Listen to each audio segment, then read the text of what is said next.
કેમ છો ધુરંધર બાળકો? મજામાં? તો આજે પાછા ભેગા થયા છીએ ફિઝિક્સનો એક નવો લેક્ચર લઈને, ચેપ્ટર નંબર 9 રે ઓપ્ટિક્સ માટે. હવે લાસ્ટ લેક્ચરમાં પણ આપણે સોલ્વ કરતા હતા એક્સરસાઇઝના સમ, અને આ લેક્ચરમાં પણ આપણે એને કન્ટિન્યુ કરશું. તો આપણે પહોંચ્યા હતા 9.23 પર, જેમાં આપણે થોડુંક લોચા ઉલ્ફત થઈ ગયું હતું, અને એમાં ટેક્સ્ટબુકના પ્રોબ્લેમમાં થોડીક ભૂલ છે. એમાં તમારે કરેક્શન કરવાનું છે કે a converging lens of focal length 9 centimetre આપ્યું છે. એમાં આપણે લેન્સની ફોકલ લેન્થ છે એ 10 સેન્ટીમીટર લેવાની છે, તો જ પ્રોબ્લેમ સોલ્વ થશે, બાકી પ્રોબ્લેમ સોલ્વ નહીં થાય. તો ટેક્સ્ટબુકમાં કરેક્ટ કરી નાખો. ટેક્સ્ટબુકની પાછળ જે સોલ્યુશન આપ્યું છે ને એન્ડમાં, એમાં પણ 10 સેન્ટીમીટર લઈને જ સમ સોલ્વ કર્યો છે, તો જ આપણને જે સોલ્યુશનમાં સમ આપ્યા છે ને, આન્સર આપ્યા છે ને, એવો આ સમનો આન્સર આવશે. બરોબર? તો હવે આમાં આપણને શું કીધું છે? A card sheet divided into squares, each of size 1 mm square, is being viewed at a distance of 9 cm through a magnifying glass. હવે આમાં તમને લેન્સથી ઓબ્જેક્ટ ડિસ્ટન્સ 9 સેન્ટીમીટર કીધું છે, એટલે એ નેગેટિવ 9 આવશે. Each square of area 1 mm square થશે. બરોબર? A converging lens of focal length 10 cm, not 9 cm, held close to the eye. હવે એમાં ફર્સ્ટ છે, what is the magnification produced by the lens and how much is the area of the each square is in the virtual image. હવે અહીંયા સૌથી પહેલા તો આપણે શું કરીએ તો કે મેગ્નિફિકેશન ફાઇન્ડ આઉટ કરીએ. મેગ્નિફિકેશન માટે શું થશે તો કે તમારે જોશે ઇમેજ ડિસ્ટન્સ અને ઓબ્જેક્ટ ડિસ્ટન્સ. હવે ઓબ્જેક્ટ ડિસ્ટન્સ તો તમને પ્રોબ્લેમમાં આપી દીધું છે, plus focal length of the lens આપી દીધું છે, તો તમને ઇઝીલી ઇમેજ ડિસ્ટન્સ મળી જાય. ઇમેજ ડિસ્ટન્સને તમે મેગ્નિફિકેશનના ઇક્વેશનમાં મૂકો તો તમને મેગ્નિફિકેશનનો આન્સર મળી જશે. બરોબર? તો 1/v equals to 1/f plus 1/u, જેમાં f થશે +10, u થશે -10. તો 1/v ઇક્વલ્સ ટુ થશે -1/90. It means v equals to -90.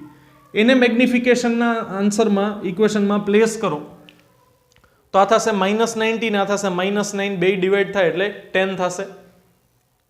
It means તમને મેગ્નિફિકેશન મળ્યું છે 10. હવે આ જે મેગ્નિફિકેશન છે ને એ લિનિયર મેગ્નિફિકેશન છે. લાસ્ટ લેક્ચરમાં આપણે આ કોન્સેપ્ટ તો ડિસ્કસ કરી લીધો હતો કે જો લિનિયર મેગ્નિફિકેશન હશે તો એ લેન્થ ઇન્ક્રીઝ કરશે મેગ્નિફિકેશન જેટલી. સપોઝ કે આ L હોય તો એની લેન્થ કરી નાખશે એ 2L. બરોબર? L plus L. બટ જો તમે એરિયાની વાત કરશો તો એ L લેન્થને કરી નાખશે 2L અને વિડ્થને પણ કરી નાખશે L માંથી 2L. તો એનો એરિયા કેટલો થશે તો કે એરિયા 4 ટાઈમ્સ ઇન્ક્રીઝ થશે. અહીંયા શું થયો? એરિયા 2 ટાઈમ્સ ઇન્ક્રીઝ થયો. 2L ઇન્ટુ આ L ને એને શું કર્યું? લેન્થને 2L કરી, બટ એરિયાને એને 4 ટાઈમ્સ કર્યો છે. બરોબર? L² માંથી 4L કર્યું છે. તો લિનિયર મેગ્નિફિકેશન ને એરિયલ મેગ્નિફિકેશનનો રિલેશન આપણને ખબર છે. બરોબર? તો અહીંયા area of image equals to થશે areal magnification into area of object. હવે એરિયલ મેગ્નિફિકેશન થશે લિનિયર મેગ્નિફિકેશનનો સ્ક્વેર. બરોબર? તો અહીંયા મેં લિનિયર મેગ્નિફિકેશનનો શું કર્યો છે? સ્ક્વેર કર્યો છે. જે મને 10 મળ્યું હતું એનો સ્ક્વેર કર્યો. હવે એરિયા ઓફ ઇમેજ a' કીધું મેં એને, અને એરિયા ઓફ ઓબ્જેક્ટ તમને કીધું છે કે each square of area size 1 mm square. તો આ 1 mm સ્ક્વેર, તો આ થશે 10 નો સ્ક્વેર 100 mm સ્ક્વેર. હવે આને આપણે 10 નો સ્ક્વેર પણ કહી શકીએ, અને શું થશે? એ સેન્ટીમીટર થશે ને. 10 centimetre equals to 1 centimetre equals to 10 mm એવું લખાશે ને. તો આ 100 mm સ્ક્વેર થઈ જશે 1 સેન્ટીમીટર સ્ક્વેર. તો આપણને ફર્સ્ટ આન્સર મળી ગયો એરિયા ઓફ ઇમેજ. જે ઇમેજમાં આપણને સ્ક્વેર પીસીસ મળશે એનો એરિયા મળશે આપણને 1 centimetre square. 100 times area increase થશે. રાઈટ? હવે સેકન્ડ તમને પૂછ્યું છે કે what is the angular magnification or બ્રેકેટમાં magnifying power of the lens. હવે અત્યાર સુધી આપણી પાસે છે ને મેગ્નિફાઈંગ પાવર એવો વર્ડ નહોતો આવ્યો, મેગ્નિફિકેશન આવતું હતું. તો મેગ્નિફિકેશન છે ને એ સમવોટ મેગ્નિફાઈંગ પાવર જ છે. બટ મેગ્નિફાઈંગ પાવર શું હોય તો કે એ ઇન્સ્ટ્રુમેન્ટનું મેક્સિમમ મેગ્નિફિકેશનની કેપેસિટી. હવે તમને ખબર છે કે મેક્સિમમ મેગ્નિફિકેશન ક્યારે મળે તો કે જ્યારે તમે ફાઇનલ ઇમેજ ક્યાં ફોર્મ થતી જોવો? પર્સનના નિયર પોઈન્ટ પર. એટલે કે 25 સેન્ટીમીટર ડિસ્ટન્સ પર. હવે આપણી પાસે મેગ્નિફિકેશનનો ઇક્વેશન શું છે તો કે v/u. હવે મેક્સિમમ મેગ્નિફિકેશન લખો તમે તો કે મેક્સિમમ મેગ્નિફિકેશન તમને ત્યારે જ મળશે જ્યારે ઇમેજ ડિસ્ટન્સ છે ને એ પર્સનનું નિયર પોઈન્ટ હોય. એ પર્સનનું નિયર પોઈન્ટ હોય, ઇટ મીન્સ 25 સેન્ટીમીટર હોય. તો ત્યારે જે આ તમને મેક્સિમમ મેગ્નિફિકેશન મળશે ને એને કહેવાશે magnifying power of the instrument. હવે મેગ્નિફાઇંગ પાવર તમને પૂછ્યો છે ઓર એંગ્યુલર મેગ્નિફિકેશન પૂછ્યું છે, બે એક જ વસ્તુ થઈ. તો ઈ થશે d/u, where d is near point of the person which is 25 centimeter and u is 9. આ કોઈ દિવસ કોઈ પણ ઇન્સ્ટ્રુમેન્ટ માટે ચેન્જ નહીં થાય. સિમ્પલ લેન્સ માટે પૂછે બરોબર તો આ સેમ જ વસ્તુ થશે d/u. તો d થશે 25, u થશે 9 પ્રોબ્લેમમાં જ આપ્યું છે. તો તમને આમાં મેગ્નિફિકેશન મળશે 2.8. જ્યારે લિનિયર મેગ્નિફિકેશન તમને મળતું હતું કેટલું 10 બરોબર. હવે આ કેસમાં તમને એવું પૂછ્યું છે કે is magnifying power of the instrument and magnification same in both the cases? હવે આ સેમ નહીં થાય. why? because બે કેસમાં તમને જે ફાઇનલ ઇમેજ ફોર્મ થાય છે એ ડિફરન્ટ પ્લેસીસ પર થાય છે. જો આમાં ફાઇનલ ઇમેજ ક્યાં ફોર્મ થાય છે તો કે લેન્સથી 90 સેન્ટીમીટર હવે, અને આમાં ફાઇનલ ઇમેજ ક્યાં ફોર્મ થાય છે તો કે 25 સેન્ટીમીટર હવે. સો ધેટ્સ વાય મેગ્નિફાઇંગ પાવર અને મેગ્નિફિકેશન બેયનો આન્સર સેમ આવતો નથી બરોબર. લાસ્ટમાં આપણને એવું જ પૂછ્યું છે is the magnification equal to the magnifying power and explain. તો આપણે એક્સપ્લેન કર્યું બે સેમ નથી બીકોઝ બે ડિફરન્ટ પ્લેસ પર ઇમેજ ફોર્મ કરે છે. બે સેમ થશે જ્યારે ઇમેજ છે એ પર્સનના નિયર પોઈન્ટ ઉપર ફોર્મ થાય. હવે જો અહીંયા પર્સનના નિયર પોઈન્ટ ઉપર ઇમેજ ફોર્મ થાય તો આ પણ v = 25 લખવું પડે. તો 25/9 પાછું 2.8 જ આન્સર આવશે. તો બે કેસમાં તમને આન્સર સેમ મળે જ્યારે final image forms at near point of the person, જે હવે નેક્સ્ટ સમમાં આવશે બરોબર. એટલે ચેક કરીએ આપણે એને પણ. તો 9.24 છે આની સાથે લિંક્ડ જ છે. At what distance should the lens be held from the figure in exercise 9.29? In 9.29 નહીં આવશે, 23 જ આવશે આમાં. In order to view the squares distinctly with the maximum possible magnifying power. હવે મેક્સિમમ પોસિબલ મેગ્નિફાઇંગ પાવર ક્યારે થાય જ્યારે final image form થાય પર્સનના નિયર પોઈન્ટ પર. So for maximum possible magnifying power image should form at near point of the person. It means v = થવું જોઈએ 25 centimetre, અને on the same side of the lens એટલે negative જ આવશે v પણ. આ ખાસ ધ્યાન રાખજો, અહીંયા on the same side of the lens આવશે. તમે આ રીતે મેગ્નિફાઇંગ ગ્લાસ રાખો તો ઓબ્જેક્ટ અહીંયા ન્યૂઝપેપર છે સપોઝ કે તમે આ રીતે રાખો છો તો તમને ઇમેજ સેમ સાઇડ પર મળે છે. આ સાઇડ ઇમેજ નથી મળતી, પાછળ જ મળે છે વર્ચ્યુઅલ ઇમેજ બરોબર. તો આ કેસમાં v થશે -25, ફોકલ લેન્થ તો 10 સેન્ટીમીટર જ લેવાની છે આપણે બરોબર પ્રીવિયસ સમમાંથી. તો તમને u ઓબ્જેક્ટ ડિસ્ટન્સ મળશે 1/v - 1/u 1/-25 એન્ડ અહીંયા f આવશે. અહીંયા શું આવશે f = થશે 10 રાઈટ. સો આમાંથી જો તમે u ને લીડ બનાવો તો u નો આન્સર મળશે તમને -50/7 which is u equals to -7.14 centimetre. એટલે આમાં શું થશે તો કે અહીંયા આપણી પાસે લેન્સ છે, અહીંયા એનો ફોકસ છે 10 સેન્ટીમીટર. હવે તમે ઓબ્જેક્ટને ક્યાં પ્લેસ કરો છો તો કે 7 point something ડિસ્ટન્સ પર. કેટલા 7.14 ડિસ્ટન્સ પર. ઇટ મીન્સ અત્યારે તમે ઓબ્જેક્ટને પ્લેસ ક્યાં કરો છો f અને p ની વચ્ચે.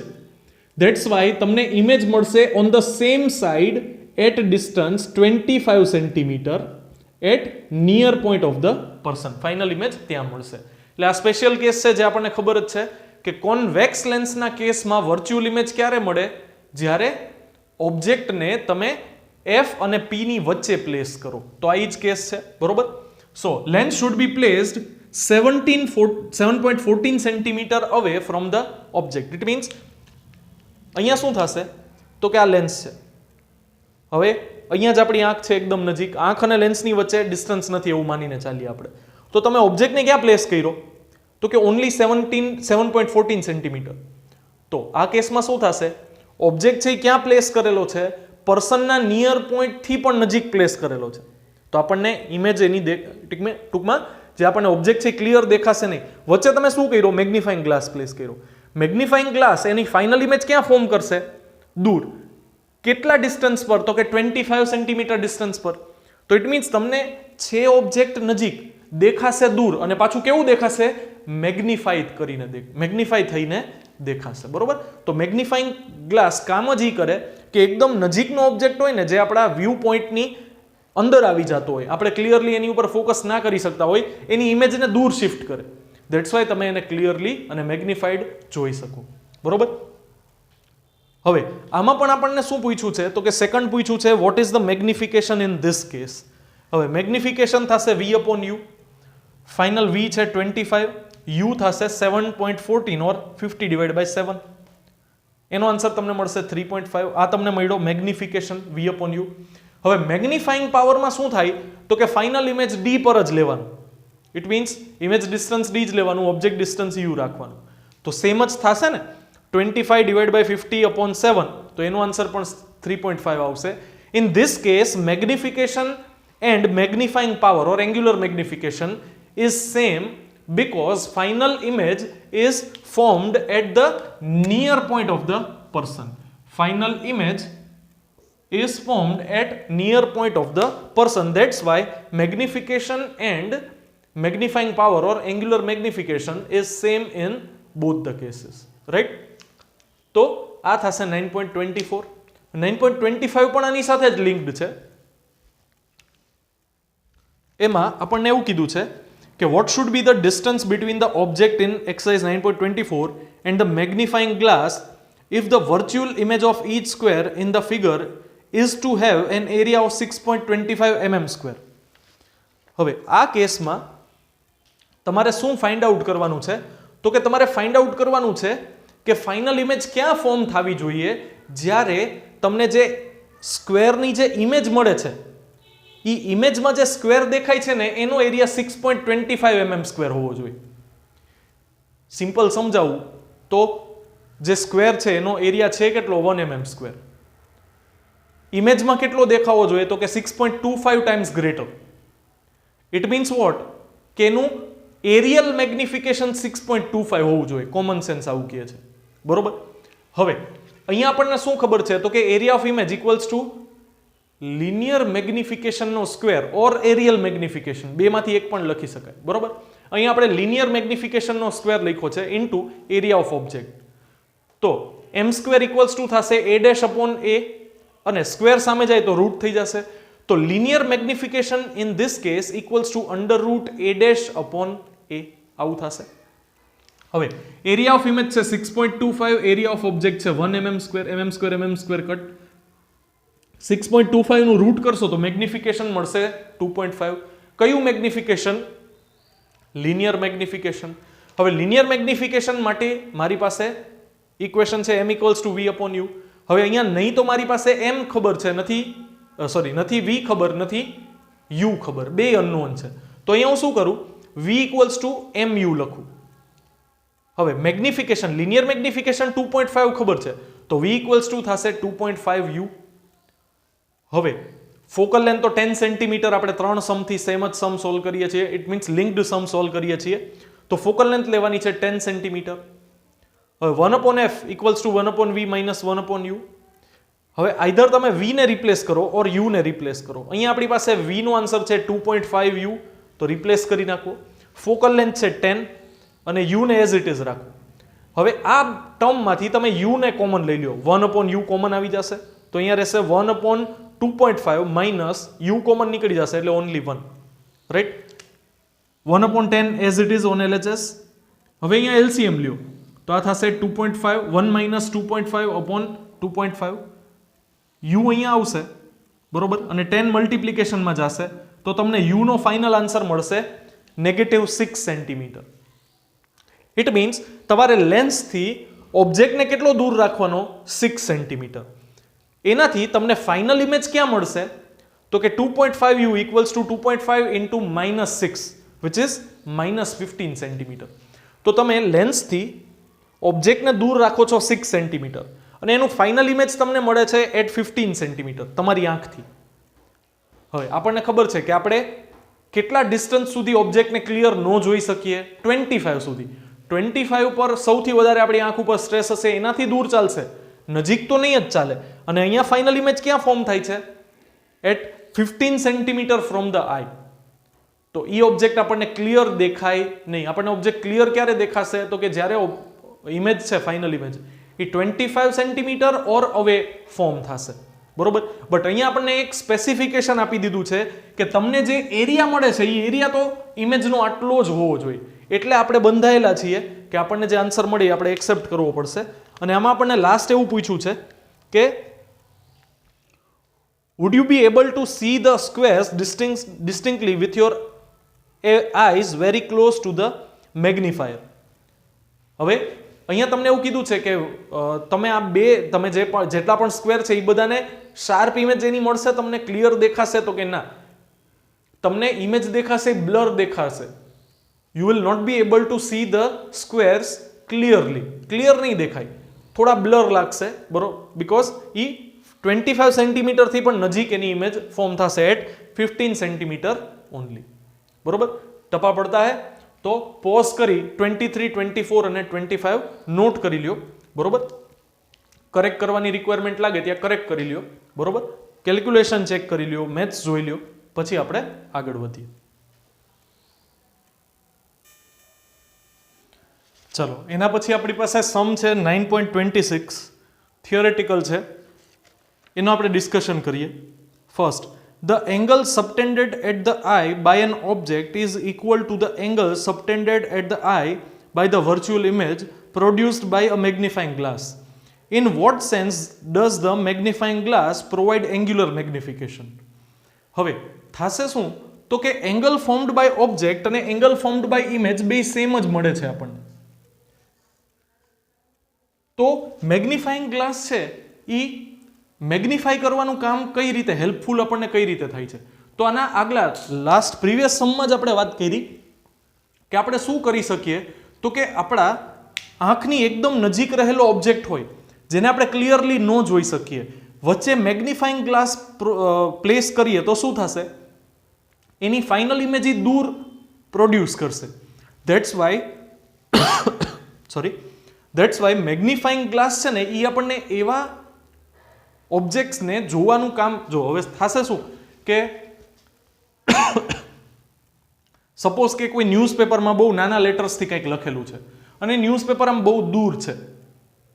હવે આપણે એને નજીક લઈ આવીએ 25 સેન્ટીમીટરે તો આપણને એ દેખાતું નથી, હજી ક્લિયર નથી દેખાતું એવું માની લ્યો. એને સપોઝ કે હું 10 સેન્ટીમીટર નજીક લઈ આવ્યો મારા આંખથી, તો હવે મને એ લેટર એટલા મોટો એંગલ બનાવે છે કે એ ક્લિયરલી મને રીડેબલ છે. બટ પ્રોબ્લેમ શું થશે? નજીક આવી જશે ને એટલે આઉટ ઓફ ફોકસ થઈ જશે. તો જે મેગ્નિફાઈંગ ગ્લાસ છે એ શું કરશે? તો કે એની સપોઝ કે એની સાઇઝ છે એ સેમ રાખે છે, પણ એનું ફાઇનલ ઇમેજ છે એ ક્યાં ફોર્મ કરે છે? તો કે જેટલું મને 10 સેન્ટીમીટર નજીક દેખાવું જોઈએ ને એટલું જ મને દૂર ક્યાં બતાડશે? 25 સેન્ટીમીટરે. તો હવે મને ઓબ્જેક્ટ છે એનો ઇમેજ ક્લિયર દેખાશે. એંગલ એને ઇન્ક્રીઝ ના કર્યો ને તો પણ મારી માટે મોટી વસ્તુ નથી, એ હવે મને ક્લિયર બતાડે છે. જે ઓબ્જેક્ટ 10 સેન્ટીમીટર પર મને બ્લર દેખાય છે એમાં જ વચ્ચે આપણે મેગ્નિફાઈંગ ગ્લાસ ઇન્સર્ટ કરવાથી સેમ મને એનું ઇમેજ ફોર્મ કરે છે એ 25 centimetre near point of the person પર, જેથી કરીને હું એને ક્લિયરલી રીડ કરી શકું છું, બરોબર.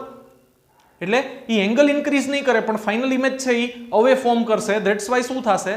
તો કે ધેટ્સ વાય આપણે એને ક્લિયરલી જોઈ શકશું. આપણા જે વ્યૂ ફિલ્ડની અંદર આવી જતું હોય ને એને આપણે ક્લિયરલી જોઈ શકશું, બરોબર.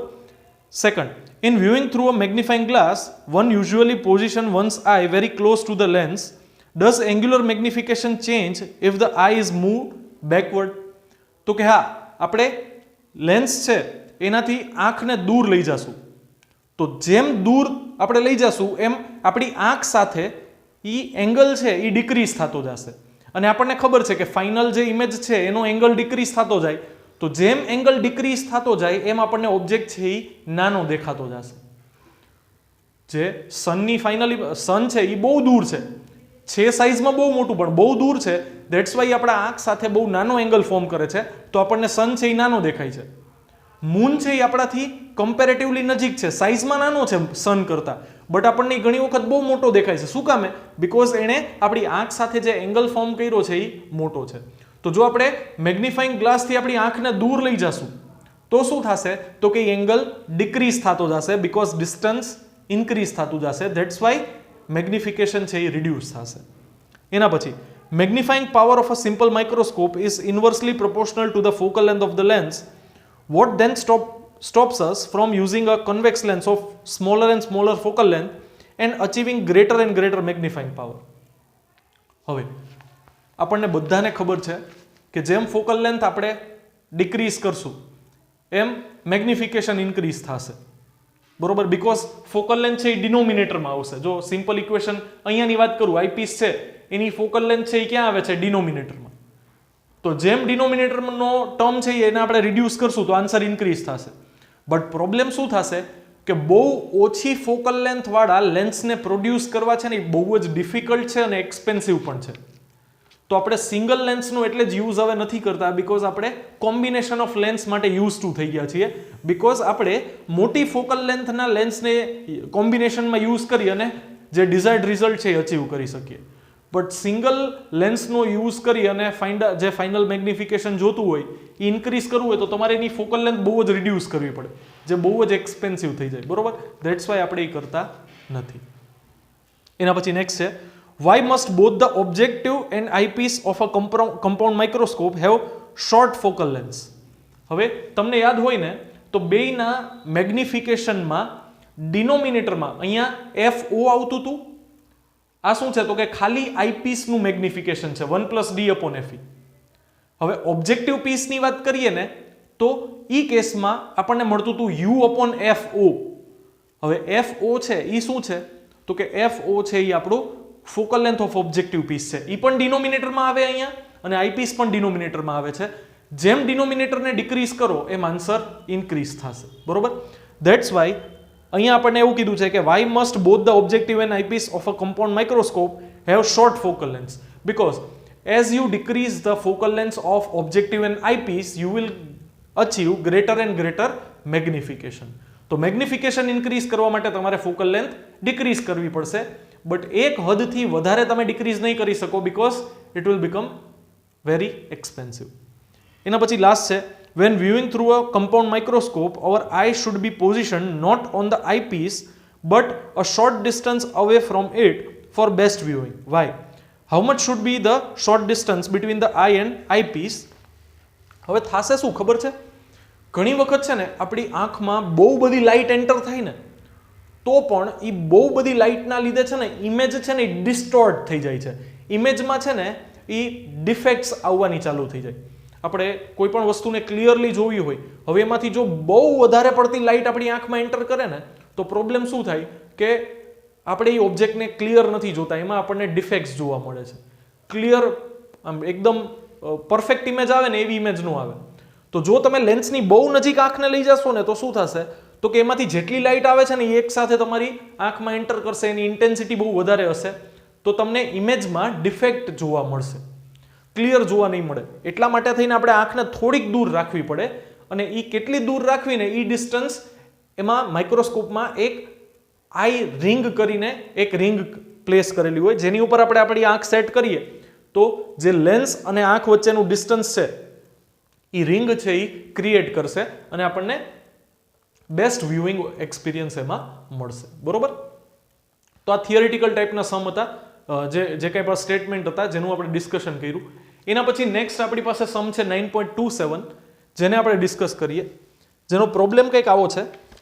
N angular magnification or magnifying power of 30x is desired using an objective of focal length 1.25 cm and an eyepiece of focal length 5 cm. How will you set up the compound microscope? હવે તમારે જે final result જોઈએ છે, final magnification જોઈએ છીએ એ 30 જોઈએ છે. એમાં તમે બે લેન્સનો યુઝ કરો છો, એક છે ઓબ્જેક્ટિવ અને એક આઈપીસ. બેની ફોકલ લેન્થ રિસ્પેક્ટિવલી ઓબ્જેક્ટિવ માટે 1.25, આઈપીસ માટે 5 સેન્ટીમીટર છે. હવે આપણને ખબર છે કે four eyepiece magnification ME = 1+D/FE. હવે 1 + d/fe મેગ્નિફિકેશન ક્યારે આવે? જ્યારે આપણે ફાઇનલ ઇમેજ ક્યાં ફોર્મ થતું ઇમેજિન કરીએ છીએ? At near point of the person. તો સપોઝ કે હું ઇમેજિન કરીને ચાલુ છું for best viewing, best image, m થશે 1 + d/fe. તો m = 1 + d is the near point of the person which is at 25 cm and fe is focal length of eyepiece which is 5 cm. તો આ થશે 5 + 1 6. તો આ તમને મળ્યું છે મેગ્નિફિકેશન ઓફ આઈપીસ. હવે તમને ટોટલ મેગ્નિફિકેશન આપી દીધું છે 30x. ઇટ મીન્સ એને 30 ટાઈમ્સ ઇન્ક્રીઝ કરીને બતાડે છે. ઇટ મીન્સ એનું મેગ્નિફિકેશન 30 છે. આપણી પાસે આવું છે ને m = h' or hi/ho. તો હાઇટ ઓફ ઇમેજ છે એ હાઇટ ઓફ ઓબ્જેક્ટ કરતા 30 ટાઈમ્સ ગ્રેટર તમને મળશે. તો ટોટલ મેગ્નિફિકેશન તમને મળશે કોમ્બિનેશન ઓફ ટુ લેન્સથી, એક આઈપીસ એક ઓબ્જેક્ટિવ પીસ. હવે આઈપીસનું મેગ્નિફિકેશન તમને ખબર છે, ટોટલ મેગ્નિફિકેશન ઓફ કોમ્બિનેશન ખબર છે, તો તમને ઓબ્જેક્ટિવ પીસનું મેગ્નિફિકેશન મળી જશે m = mo × me. તો એમાં થશે mo = m/me where m is 30, me is 6. તો તમને mo નો આન્સર મળશે 5. કોમ્બિનેશનમાં એકનું મેગ્નિફિકેશન 5 છે, એકનું 6 છે. ટોટલ મેગ્નિફિકેશન થશે 5 × 6 30. રાઈટ. તો હવે ઓબ્જેક્ટિવ પીસ માટે વાત કરીએ તો મેગ્નિફિકેશનનું ઇક્વેશન છે mo = -vo/uo where vo = -mo × uo. આપણે ફાઇનલ ઇમેજ ફોર્મ થાય છે એ ક્યાંથી ફોર્મ થશે? તો કે ઈ ઇમેજ ડિસ્ટન્સ આપણે ફાઇન્ડ આઉટ કરીએ છીએ શેનાથી? તો કે ઈ ડિસ્ટન્સ આપણે લઈએ છીએ આઈપીસ થી. જે 25 સેન્ટીમીટર લઈએ છીએ એ ક્યાંથી લઈએ છીએ? તો કે આઈપીસ થી. ઇટ મીન્સ આ થશે VE. રાઈટ. આ શું થશે? VE થશે. અને આપણે ઓબ્જેક્ટ પ્લેસ કોની સામે કરીએ છીએ? તો કે ઓબ્જેક્ટિવ પીસની સામે. તો આ થશે UO. હવે અહીંયા ઇમેજ ફોર્મ થશે તો આ થશે VO. રાઈટ. તો હવે તમને મેગ્નિફિકેશન ખબર છે for objective piece which is 5. so -vo/uo. so vo = -mo × uo. તો vo થશે -5 × uo. vo ને રિપ્લેસ કરી દઈએ આપણે લેન્સના ઇક્વેશનમાં 1/fo = 1/vo - 1/uo. એમાં vo ના પ્લેસ ઉપર આપણે લખીએ -5 uo. રાઈટ. તો અહીંયા આપણે LCM લેશું, uo કોમન લઈ અને LCM લઈએ તો uo નો ફાઇનલ આન્સર તમને મળશે -1.5 સેન્ટીમીટર. ઇટ મીન્સ તમારે ઇમેજને ક્યાં પ્લેસ કરવાની છે? તો કે ઓબ્જેક્ટિવ પીસ થી 1.5 સેન્ટીમીટર. હવે બરોબર. તો ફાઇનલ ઇમેજ ડિસ્ટન્સ કેટલું મળશે? તો કે 7.5 સેન્ટીમીટર. આ ડિસ્ટન્સ કેટલું થશે? 7.5 સેન્ટીમીટર. રાઈટ. હવે તમને શું પૂછ્યું છે? તો કે આખા જે માઇક્રોસ્કોપ છે એનું સેટઅપ કઈ રીતે હોવું જોઈએ? તો કે તમારી પાસે જે માઇક્રોસ્કોપ છે એનાથી ઓબ્જેક્ટને કેટલો દૂર રાખવો? તો કે 1.5 સેન્ટીમીટર દૂર રાખવું. બરોબર. અને બે લેન્સ વચ્ચેનું ડિસ્ટન્સ કેટલું રાખવું? તો કે હવે તમને VO મળી ગયું છે. તમને યાદ હોય ને તો આપણે VO પ્લસ આ કેસમાં અહીંયા આપણે UE લખતા હતા. ટ્યુબ લેન્થ કેટલી લેવી? તો કે અહીંયા જ્યાં આનું ઇમેજ ફોર્મ થશે ઓબ્જેક્ટિવ પીસનું, એ જે આઈપીસ છે એના માટે વર્ચ્યુઅલ ઓબ્જેક્ટનું કામ કરશે. તો આના માટે ઓબ્જેક્ટ ડિસ્ટન્સ અને આના માટે ઇમેજ ડિસ્ટન્સ, એ બેનું એડિશન છે એ આપણને tube length of the microscope આપશે. તો હવે આઈપીસ માટે ફાઇનલ ઇમેજ ક્યાં ફોર્મ થવી જોઈએ? તો કે એ તો આપણે સ્ટાર્ટિંગમાં જ લઈ લીધું છે એટ 25 સેન્ટીમીટર. તો VE તો 25 સેન્ટીમીટર આવશે જ નેગેટિવ. FE 5 સેન્ટીમીટર પ્રોબ્લેમમાં જ આપી દીધું છે તો તમને UE મળી જશે. UE તમને મળ્યું -4.17 સેન્ટીમીટર. ઇટ મીન્સ આ ડિસ્ટન્સ છે 4.17, આ ડિસ્ટન્સ તમને મળ્યું છે 7.5. તો total tube length, it means distance between two length છે એ બેનું એડિશન થશે. મોડમાં એટલે મૂક્યા છે બીકોઝ આપણે ડિસ્ટન્સનો આન્સર ફાઇન્ડ આઉટ કરવાનો છે. તો આ થશે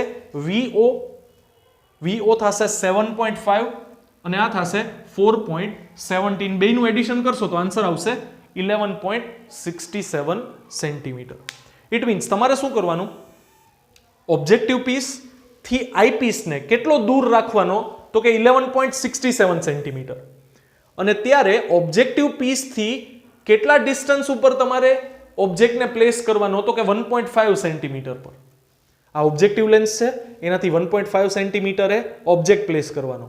ઓબ્જેક્ટિવ પીસથી 11.67 ડિસ્ટન્સ પર તમારે આઈપીસ સેટ કરવાનો, તો તમને ફાઇનલ ઇમેજ મળશે એટ 25 centimetre which is the near point of the person. બરોબર, તો આ થશે આપણો 9.27 સમ. અહીંયા સુધી રાખીએ. કંઈ પણ ડાઉટ હોય તો મને કોલ મેસેજ કરો, કેલ્ક્યુલેશન ચેક કરો, બરોબર, મેથ્સ ચેક કરો. તો મળીએ નેક્સ્ટ લેક્ચરમાં. ત્યાં સુધી keep preparing. All the very best. Thank you very much.